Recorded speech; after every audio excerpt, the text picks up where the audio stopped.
We've got two talks. The first talk has a time slot of 40 minutes and the second of 20 minutes. And I should say who I am. My name is Anne-Marie Christopherson, and I'm a hazard and risk scientist at GNS Science in New Zealand. The first speaker of this session is Dr. Bruce Marcot, who's a research wildlife biologist with the US Forest Service of the United States Department of Agriculture. Bruce is joining us from Portland, Oregon. He has been a regular ABNMS meeting attendee since 2014, when the ABNMS meeting was first held in New Zealand in Rotorua. And he's been on the board for the past 3 years. Bruce is also an honorary lifetime member of the Society. Today, Bruce will give us a journey into the history of the Bayesian networks that he's been involved with the title "To All the Bayesian Networks I've Loved Before." Bruce is hoping for some feedback and discussion at the end, so he'll kind of have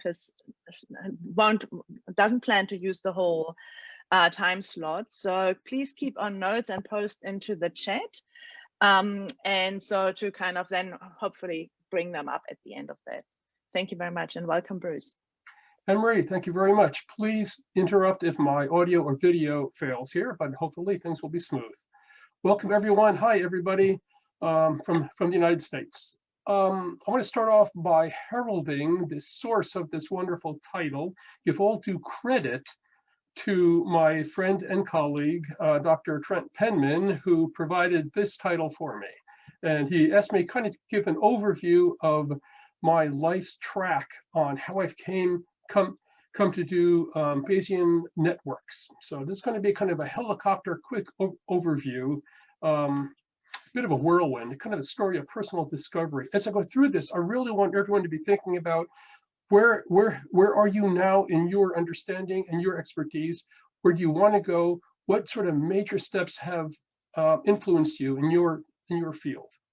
So I view my development and interest in Bayesian network modeling as a very, very organic process, process that has multiple arms of influence that have really come to influence me in terms of learning about and understanding the concept of Bayesian interpretations and, of course, the framework itself. And I want to talk about not just how I've come to do Bayesian network modeling, but also the advances, the steps, these evolutionary arms. The first evolutionary arm that really influenced me was just basic Bayesian statistics. What I learned back in 1960s and 70s in college, in high school and college, actually. And this really was prompted by looking at not just Bayesian models, but pattern recognition. And for my interest and background, it goes back to the 1970s when I started to use a series of models developed by the US Fish and Wildlife Service called PATRIC models, pattern recognition tools. And since I'm a wildlife ecologist, I picked up on those sorts of tools, which are basically Bayesian models to assess the posterior probabilities of the quality of habitat for some rare, threatened, or at-risk species, such as back then bald eagles. So way back in the 70s, that really got me interested when it was my first dip into the Bayesian pool with Bayes' theorem. After that, I started to explore, well, what is Bayesian inference? What is it really? What is Bayesianism? Perhaps you've heard that term too. And what's the philosophy of science coming from kind of a Bayes approach? Originally, originalists saw Bayes' theorem as an inductive process where you induce higher level hypotheses, theories, theorems, or even axioms from observations. But the true Bayesian philosophy, Bayesianism, turns that on its head and says, no, it should be a hypothetico-deductive process. That means that you first pose a hypothesis, and from that you deduce observations that could be made, and then you see if you're right or wrong. And if you're right or wrong, then you go back and you change your initial thinking, your prior probabilities. So that whole process really opened up the door for me from this first evolutionary lobe of Bayesian statistics, of pattern recognition. The second lobe came from my exploration of network theory. Okay, and I'm going through these not necessarily as a temporal sequence, but a series of explorations that really led to advances in Bayesian network modeling for me. Network theory. At the time in the 1970s, early 70s, I was doing an ecological study of the ecology of the wildlife use of pond and lake environments, pond and lake habitats in a very remote corner of Northwestern California. And there are some there, believe me. And I started to build food webs, trophic system food webs as to what species eat what and how much and how often. And from that, I built a series of qualitative network models and started to ask questions like, what are the controlling nodes in this network? Which species really are the key factors which controls the trophic energy flow through the system? Because that had a very, very important sort of management implications. If you want a fully functional ecological system, you have to be sure that the species are the key ones that control that information flow, in a sense, and that the habitat for them is provided. So that got me into considering, well, networks, so graph theory. So in the late 1980s and early 1990s, I developed a series of measures using graph theory, analyzing the connectivity of habitat patches. So representing maps, aerial photos, and then configurations of habitat areas and patches as networks, as graphs. Again, asking key things such what are the controlling factors, controlling features such as riparian areas and riverines that control the flow across the landscape. So I developed a series of these sorts of studies and looked at how landscapes might evolve themselves through time, and the graphs therefore would change, the controlling factors might change. And all this led to analyzing ways to assess for different species and different habitats how you can identify the most important parts of the landscape. Again, feeding back to forest managers. Well, so this led me on a path to really explore complex networks, graph theory, and from that to look at this as a second sort of lobe of my exploration and evolution of Bayesian network modeling. The third lobe dealt with, well, let's get scientific, because everything to that point was sort of quasi-quantitative, a lot of sort of qualitative depictions. And so from a scientific rigor standpoint, that's where I started to work with experts and building expert systems back in the 1980s. I was coding in programming languages such as Lisp, ALISP, Snowball, Fastball. If you've never heard of them, they are semantic structure programming systems.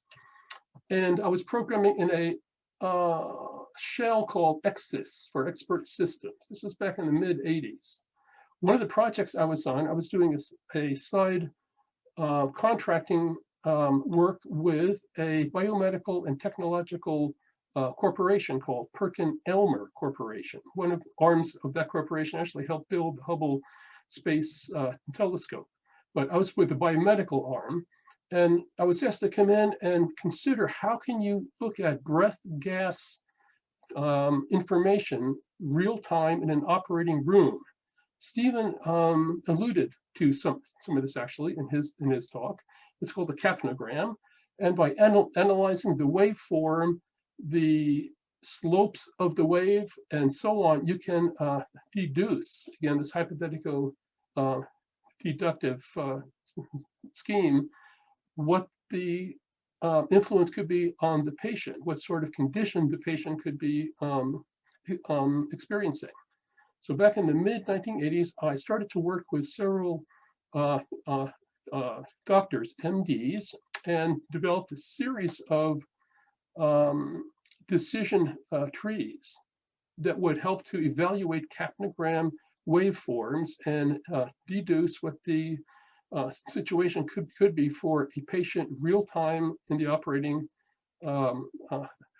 context. So I coded that as a series of so-called control rules in the expert system, which are simple if then or if then else sorts of rules. And it became the first real-time expert system analyzing capnogram information inside the operating room. And it gave the MD, the surgeon, on-site real-time information as to the various sorts of probabilities of different possible conditions of the patient. So since I was working with several MDs, we had different decision trees. So I started to ask, which expert should we use? How do we meld experts? Not just that, but who or what is an expert? What sort of makes someone an expert, and what is the nature of expertise? At an earlier conference here, I had given a talk on this whole scheme and topic, but still it was a very, very important part of the evolution of my thinking of considering how to represent expertise inside of a Bayes net, inside of some sort of a expert structure. So, and I won't go through every step here, but simply to point out that for many, many projects following that, back in the US Forest Service, dealing with wildlife conservation, I held a whole series of expert panels on a lot of different topics, feeding back to management what they would be able to use for outcome to help them do appropriate sort of conservation planning. One such project was to help US Fish and Wildlife Service decide whether to reintroduce a highly endangered species of native fish called the bull trout into one of the river systems here in Oregon. So what I did was to hold a series of expert panels on that, and we built some Bayes nets that helped us analyze what the influence of the predators could be, including bull and trout on some of the native existing species of fish. And the upshot is that it helped US Fish and Wildlife Service determine when and how to reintroduce the species. They decided to do it. So to this day, we have successfully reintroduced this endangered fish. Well, I recently wrote a book chapter on causal modeling and the role of expert knowledge, in which I explored some possible failing points of doing expert elicitation and expert paneling. Again, Stephen, I think, alluded to some of this too. There are a series of possible sources and types of biases that come in from individual experts, from the group, from the expert panel itself, even from the facilitator can have some sorts of biases. So it's very, very important to understand those and to hold the panel such that those are avoided. So from the scientific standpoint of scientific rigor, I wanted to ensure that knowledge was brought in. It's not just a belief system, but was rigorous, repeatable, documented, and that there were strict processes for expert elicitation and paneling. Okay, for the fourth lobe, can you guess what this might be? And if you're uncertain, you're right on, it's uncertainty itself. And this whole realm of what is uncertainty and how do you deal with it started to come to light when I was working with a lot of managers out on the ground for forest management and wildlife management. Because the important part is that managers started to consider uncertainty as evidence of lack of effect or lack of impact. Uncertainty as evidence of lack of impact, and that's not necessarily true with a lot of the work that we have done. So I wanted to bring to them a very, very simple kind of confusion table that if they were to call a species, say, threatened, and it truly is threatened, correct, that's good. If they say it's not threatened and it's really not, that's also correct, that's good. But of course, if they say something is threatened, but it's really not, then there's a type 1 sort of error. It's a false positive, and that's overprotection of the species, which means that the cost there could be a high opportunity cost of other sorts of forest resources foregone to conserve a forest stand instead of having it be for timber, say. On the other hand, if you say that a species is not threatened, but it really is, it's a type 2, it's a false negative, and that's under protection, a very different kind of implication for cost. The cost could be the local extirpation or extinction of the species. It could also be loss of credibility of the scientist, of the manager, and of the agency too. So very, very different sorts of type 1 and type 2 cost implications. So eventually I sort of structured this a little bit better, and I'm sure you've seen all this about the confusion table with false positives, true positives, and so on, sensitivity. Again, Stephen talked about some of this. Some of the terminology here can get rather convoluted a bit and a bit confused itself inside the confusion table, but there it is. All right, so I used this information in a study with Dr. Stephen Posson and Owen Woodbury on predicting forest insect flight activity. When would possibly harmful forest insect pests start to fly and disperse and create damage throughout a forest? So we looked at a series of species and used actual field information to induce Bayesian nets to analyze and to estimate the probability of flight. And in this effort, again, looking at the rigor and trying to really display uncertainty very, very clearly to managers, we created a standard receiver operating characteristic rock curve, but we turned it on its head by focusing on type 2 error. Rock curves are typically shown as type 1 errors, false positives, but the false negative part, if you say that a possibly invasive, harmful forest insect pest isn't there when it really is, that could have dire economic outcomes. It could also have dire outcomes for international trade if you try to sell timber that is tainted by from forest insect pests. So not to go into detail here, but we really pushed the envelope in this study to depict a series of standard deviations and thresholds of what the manager might consider to be acceptable levels of false positives and false negatives, where they could pick the threshold and it would tell them what the final errors are. I also use this approach on uncertainty by mapping benthic macrofauna, basically invertebrates that live at the bottom of the ocean. And because industries were interested in citing wave energy and tidal energy off the shore of North America. And so they wanted to know, where should we not put such sites to avoid influencing rare, threatened, endangered benthic macrofauna.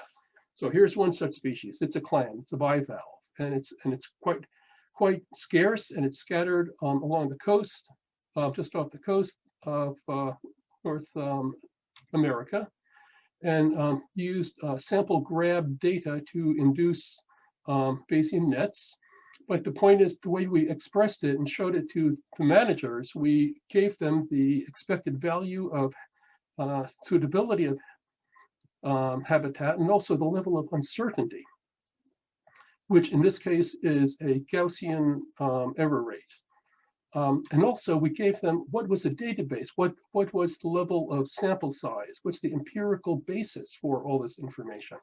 So we're able to take this information and to map it out. So you're looking at western coast of Washington and Oregon, and we're able to map out exactly for each species what's the level of suitability of habitat, but also what's the uncertainty level and what's the experience, what's the database, what's the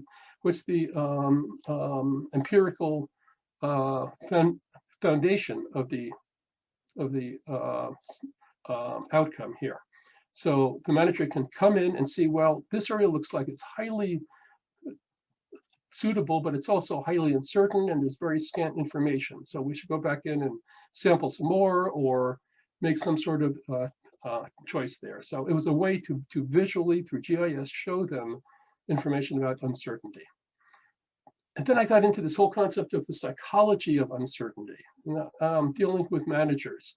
managers who would want to view uncertainty as the wrong kind of evidence. So I've always touted that uncertainty is information too, if interpreted and offered in the correct way. That the manager should know what is possible and what is uncertain and convey that to the public as well, if you're dealing with federal public forests and other sorts of resources. So that got me to thinking about the Johari window that we all know, perhaps by that's not by that certain name. And the key, most important pane of the window are the unknown unknowns. What you don't know, what others don't know. You don't know what you don't know. And that could be a very important trap in thinking or assuming that the lack of knowledge means that there is evidence for a lack of impact. So that's sort of a lesson that I help to offer to a lot of managers. And in a brief moment of shameless self-aggrandizement, I just want to show you that I have recently published a book on the science and management of uncertainty, dealing with that in natural resource management through CRC Press. I cover a lot of these sorts of topics there. Okay, enough of that. So uncertainty, I deal with statistics theory and the psychology of uncertainty. Another lobe deals with testing. Going back to the forest insect flight activity BaseNet model, we built a series of models and looked at a sensitivity analysis, how much each of the factors could influence the outcome, but also estimates and measures of model accuracy, calibration error rate, and validation accuracy too for each of the models. And they didn't always correlate perfectly with each other. So there was very sort of complementary information in terms of the performance, the uncertainty of the systems. And speaking of validation, with our own Dr. Anka Hania, we are co-first authors on this paper on what is the optimal value of K. This came out recently in K-fold cross validation. She provided a series of test Bayesian nets that we analyzed through simulated data sets to ask what's the optimal value of K when you splice and split data sets to do cross validation. So spoiler alert, it turns out to be like K equals 10, sometimes K equals 5. It's a function of what the correlations of the variables inside the model and the structure of the model. But folks have been casually implying that K equals 10 is best. And we found that, yeah, that's pretty much that's the case. So thanks, Anka, for your help on that.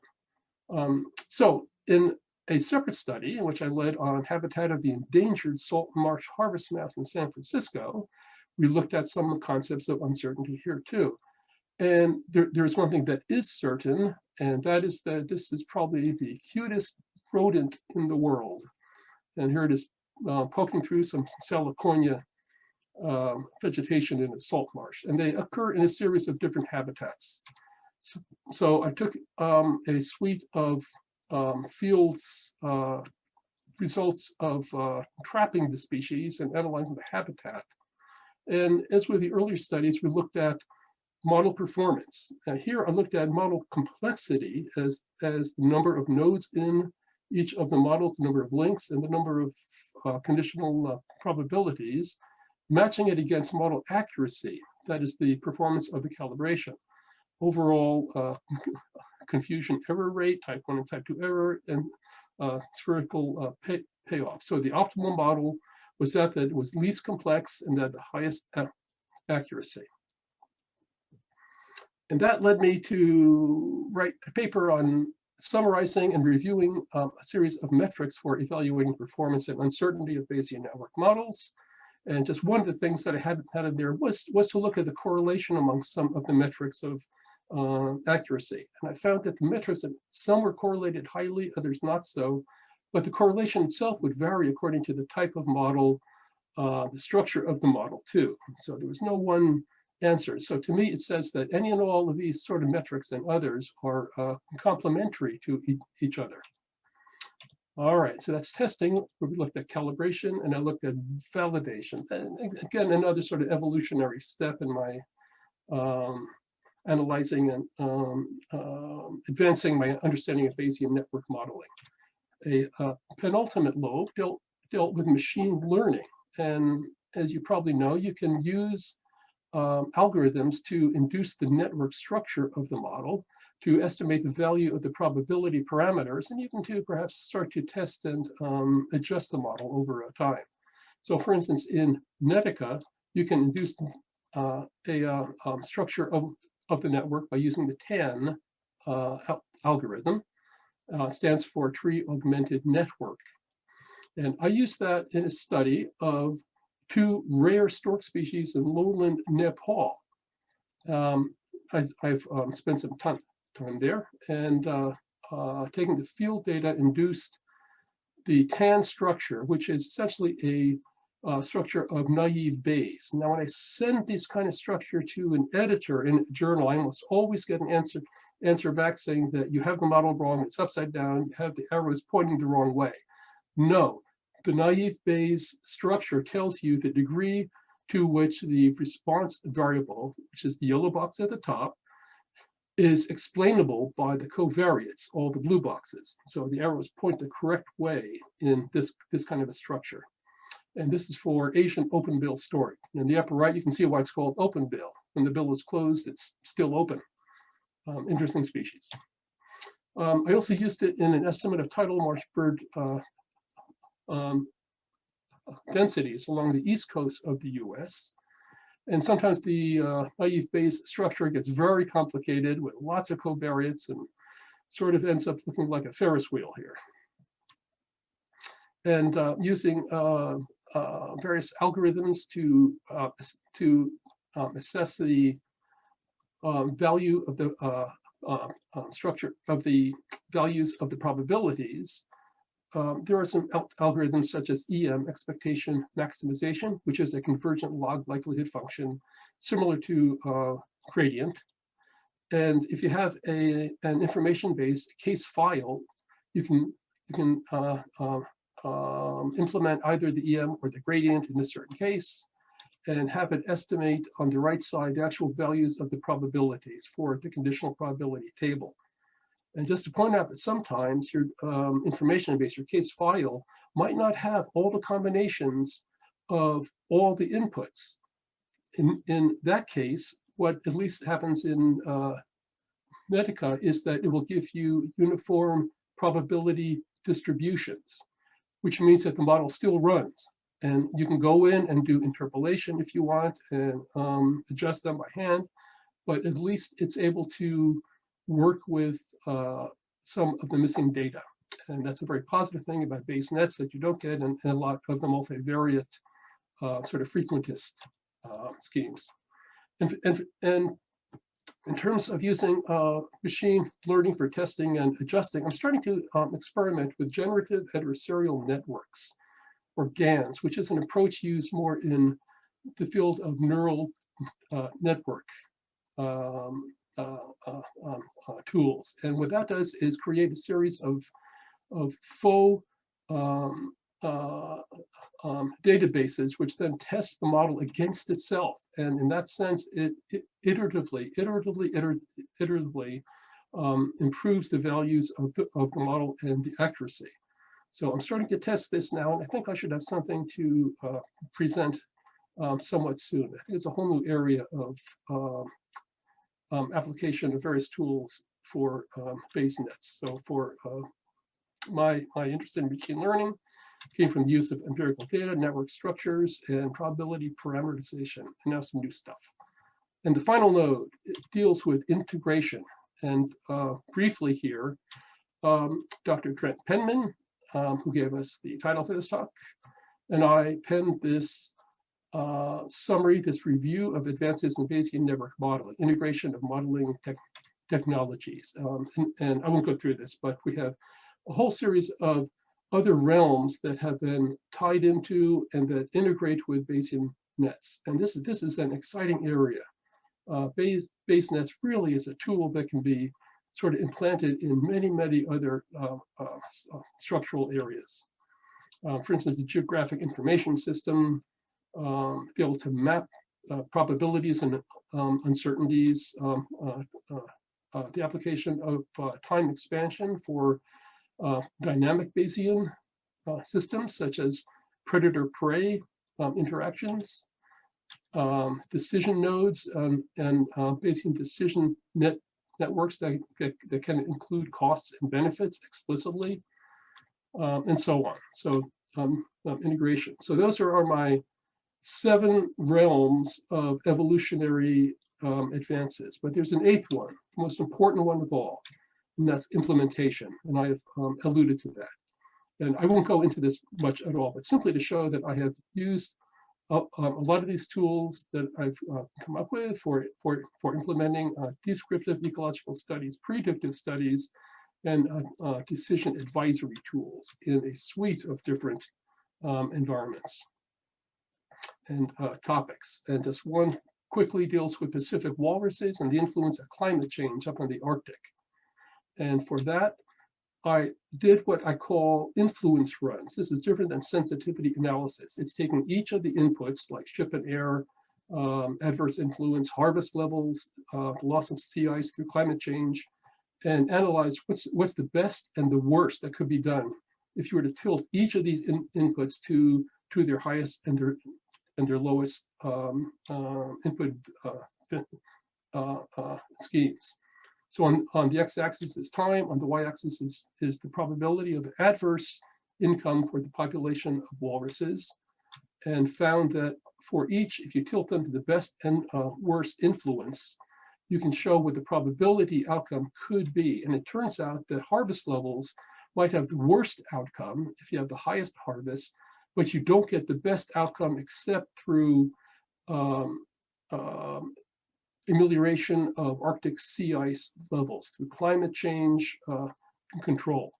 So we fed this information back to a lot of the managers at the highest level, and it's information that can serve to support climate change and global warming, some sorts of constructs inside the government now. And rare species conservation, I used a series of standards and guidelines that I codified for determining what level of surveys should be done, what's the conservation category that each of 1,000 species in old growth forests throughout the western parts of the US, what is the conservation category for them? And it was a massive set of very complicated, sometimes conflicting standards and guidelines that I was able to codify in a series of simple Bayes nets, and gave that to the managers and the biologists. And they were able to ascertain what the probability is for different species conservation categories for management, given knowledge about things like species rarity. Do you have data? Are they late successional old growth forests associated, and so on. And so some of these nodes inside the published regulations are extremely complicated. So I converted them into Bayes nets, almost yes/no sorts of inputs throughout the edges there that give you the answers that feed into the overall estimator. We published this in 2006, and it served as the basis for determining conservation status and management for probably 1,000 species associated with old growth forests under the Northwest Forest Plan throughout western part of the US. So that was a major success. So that's my story. I have 8 different arms and lobes of this very organic process that I've gone through to understand and to build functional, useful sorts of Bayesian networks. So at this point, I hope this has really sparked your thinking. What have I missed? What have you gone through? Which of these sorts of lobes are most important to some of your work? So I'd very much like to hear from you, either through chat, and I will say thank you very much, and I'll turn it right now back to Anne-Marie. Thanks very much. Thanks very much, Bruce, for sharing your journey. We have a couple of questions coming in on the chat. Excuse me, and I'm just wondering, yeah, we have clapping as well. Do we have anyone who wants to put their hand up as well, or thinking about it while I ask? I just lost the chat. While I ask the questions that have already come through. No, I'm confused that this beautiful chat window up. It's gone. Come back. Thank you. So one of them is coming from B. What's the best advice you have for someone starting out on their journey into understanding and creating Bayes nets? Start simple. Start simple. Just some of the more complicated sorts of tools I've done work best when I was able to simplify them. Consider what are the main factors, but first consider what's the objective for what you're after. A Bayesian net can't do everything. It can serve to diagnose. It can predict.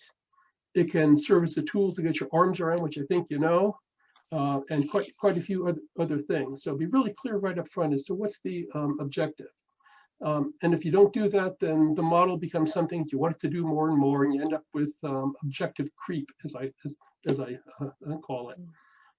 So start simple. Think about if it's a causal model and you want something to represent causality. What are the simplest measures of the most proximate sort of causes? And build just a boxes and arrow figure first. Don't start worrying about the probabilities and Bayes theorem. Just build an influence figure first of just boxes and arrows. Run that by some colleagues. That's sort of informal sort of peer review. So that's where I would start then. And you touched on a question that Helen has asked: under what circumstances should we not use a Bayesian network? That is, have you come across problems where other methods were more suitable? Oh, outstanding question. Yeah, I mean, we have to be careful that, you know, if you have a hammer, everything's a nail and all that. You have to be very, very careful. I do have some colleagues who specialize in certain models throughout their career, and they kind of see everything in terms of those models. Sorts of topics and projects where it really does not fit. First of all, I think some of the managers that I've dealt with have a hard time thinking in terms of uncertainty and thinking in terms of proximate and ultimate causality.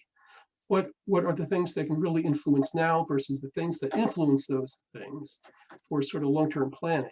So for those kinds of tools, I think a Bayes net, even though to some of us seems very sort of graphic and obvious, it can be fairly complicated. And I would back off and do something a lot simpler. Sometimes a simple sort of decision tree is easier to understand too. Helen, I think you asked that, right? If you have anything to offer, do you think you have areas where you see other sorts of tools that could be helpful?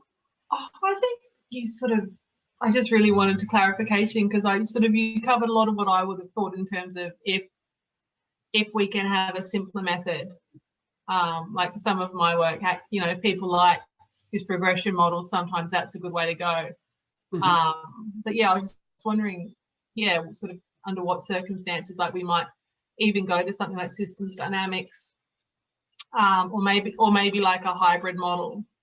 Like, you know, I struggle with like the one I'm working on now, struggling, you know, the chicken and egg, the feedback loops, and trying to convince experts, no, you can't have both. Pick the most, you know, pick your favorite relationship and do that.